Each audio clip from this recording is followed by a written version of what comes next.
The deadbolt clicked shut. The closed sign flipped to open by itself, and the bell on the door rang for a customer who was not there. You will not believe what happens next. That was 2:17 a.m. I was still holding the keys, metal warm against my palm. The bell kept ringing, a soft, polite ding every few seconds, like the door was still swinging even though it never moved. Wait until you hear this. The register drawer slid out with a cough of dust and the smell of warm paper.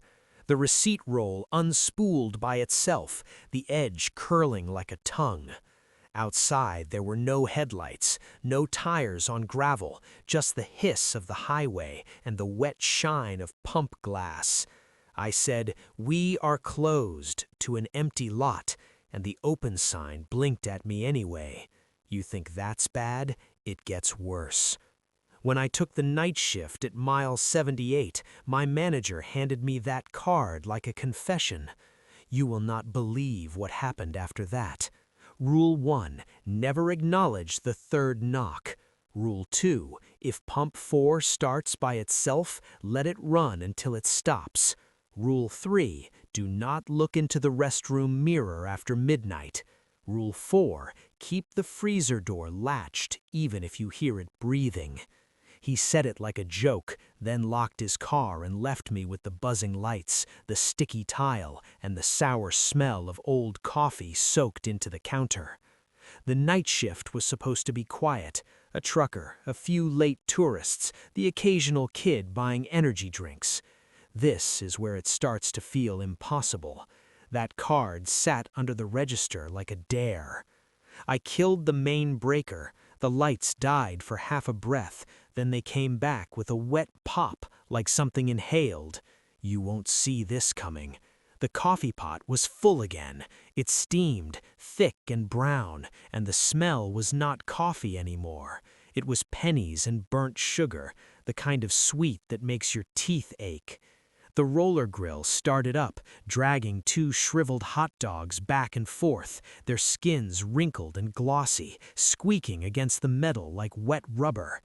I checked the clock, 2:17. It had not moved. The second hand was a trimmer in place. If you think that's all, it is not. On the security monitor, pump 4 twitched. The handle lifted itself, the hose stiffening like a muscle.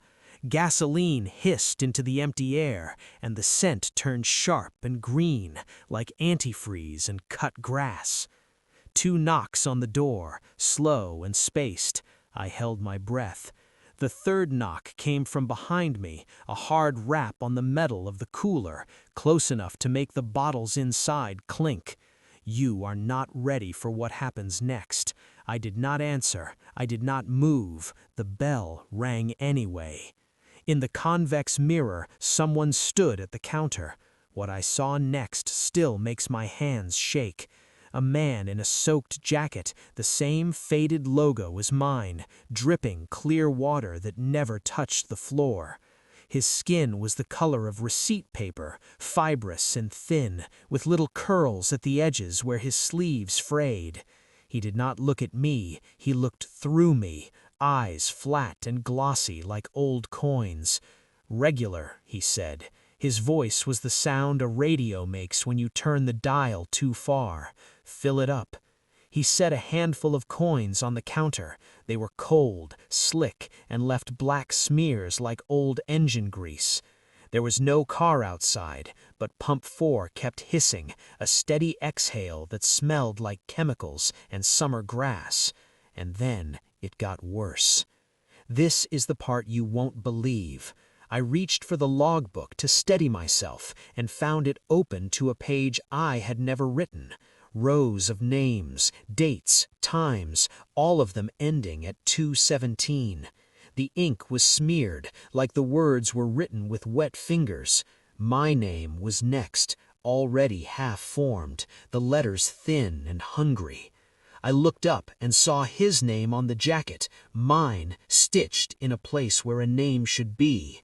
You will not believe what happens after that. The rule was never answer the third knock, because it is not a customer, it is the station asking who will stand behind the counter next. That is what this place is, a last stop on a stretch of road where people die alone. It reopens because someone is still inside, and it needs a witness to keep the lights on. You think that's the end? You're not ready for what happens next. The knocking moved through the walls, in the cooler, in the metal back room door, in my teeth. Knock, knock, knock.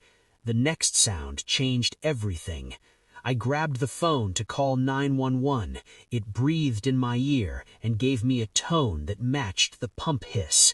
I ran for the front door. When I pushed it open, I stepped into another aisle. Same candy rack, same scuffed tile, same bell.